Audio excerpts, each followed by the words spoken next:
तैयार रहिए। स्टार्ट। आज के दौर में समाज में स्त्री पुरुष की बराबर भागीदारी हो रही है। स्टॉप। दोनों ही घर, परिवार, समाज और देश की प्रगति में अहम भूमिका निभाते हैं। लेकिन जब सुरक्षा, सम्मान, अवसर, शोषण और प्रताड़ना जैसे विषयों पर विमर्श होता है तो कई बार यह विमर्श एक पक्षीय होकर रह जाता है। स्टॉप। हालांकि पुरुष प्रताड़ना का प्रतिशत महिला उत्पीड़न से काफ़ी कम होता है, लेकिन न्याय का नैसर्गिक सिद्धांत यही कहता है कि एक भी निर्दोष को सजा नहीं मिलनी चाहिए। स्टॉप। ऐसे में हर समस्या में दोनों पक्षों को सुनना और समझना जरूरी हो जाता है। स्टॉप। शैक्षिक, संवैधानिक एवं कानूनी अधिकारों के कारण स्त्री विमर्श ज़्यादा बढ़ चुका है, लेकिन पुरुषों से जुड़ी समस्याओं की अनदेखी इसी चिंता की ओर ध्यान दिलाती है कि कहीं किसी निर्दोष के साथ अन्याय नहीं हो जाए। स्टॉप। स्त्री पुरुष की जैविक परिभाषा में लैंगिक विभेद ज़रूर है, लेकिन कुछ अंगों को छोड़कर दोनों की शारीरिक रचना उन्हें एक समान ही दर्शाती है। स्टॉप। सामाजिक परिभाषा की तरफ नज़र डालें तो स्थिति अलग नज़र आती है। स्टॉप। पुरुष को घर का मुखिया, बलशाली, सुरक्षित और महिला को आश्रित, दुर्बल, अबला और असुरक्षित महसूस कराकर समाज का बड़ा भेद कायम किया हुआ है। स्टॉप। यह भेद आधुनिक मस्तिष्क में भी उतना ही अंदर तक घर कर चुका है जितना सदियों पुराने दौर में था। स्टॉपेरा। देखा जाए तो मानसिक तनाव, प्रताड़ना, अवसाद, आत्महत्या और गंभीर बीमारियों से जुड़ी कई परेशानियां पुरुषों में लगातार बढ़ती जा रही हैं। स्टॉप। इसके बावजूद पितृसत्तात्मक मानसिकता के चलते इन समस्याओं को विमर्श विहीन मानकर पुरुष को बलशाली, मजबूत और निडर मान लिया जाता है। स्टॉप। कानून भी कुछ इस तरह के ही बने हुए हैं कि यदि वह मानसिक रूप से घरेलू समस्याओं से पीड़ित है तो उसकी पर्याप्त सुनवाई के माध्यम हमारे सिस्टम में ज़्यादा नज़र नहीं आते हैं। स्टॉप। विवाह के तुरंत बाद दहेज प्रताड़ना के मामले व ब्लैकमेल के इरादे से यौन शोषण के आरोप आदि इसी श्रेणी में आते हैं। स्टॉप।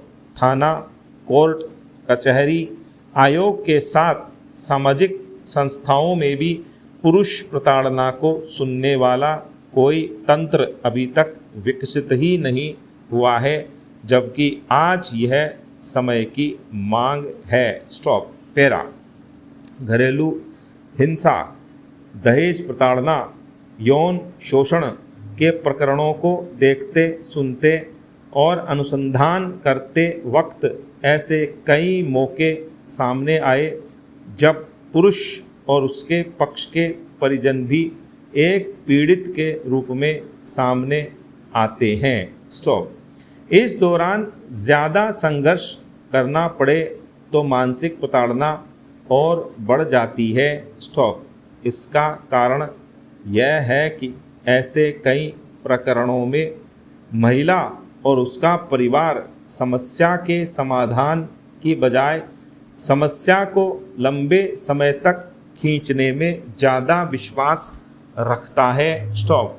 समाधान की राह आसान होने के बावजूद एक तरह से बदला लेने का भाव ऐसे प्रकरणों में होता है। स्टॉप। ऐसे प्रकरणों में दोनों पक्षों की तरफ से बौद्धिक विकास एवं निर्णय लेने की क्षमता का होना जरूरी हो जाता है। स्टॉप। ऐसा जब नहीं होता तो वह दोनों पक्षों को आर्थिक, मानसिक शारीरिक दृष्टि से भारी नुकसान पहुंचाने वाली हो सकती है। स्टॉप। यह बात और है कि ऐसे आसान मामलों में भी देखने की कोशिश एक पक्षीय ही होती है। स्टॉप। पेरा।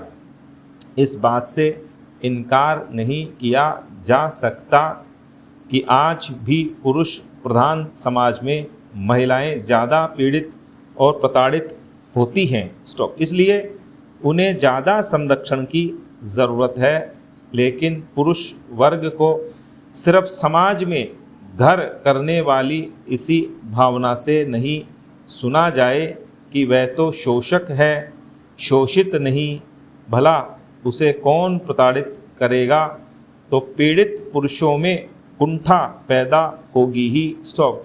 पीड़ित पुरुष की सुनवाई के लिए कोई उचित प्लेटफॉर्म भी उपलब्ध नहीं होता। स्टॉप।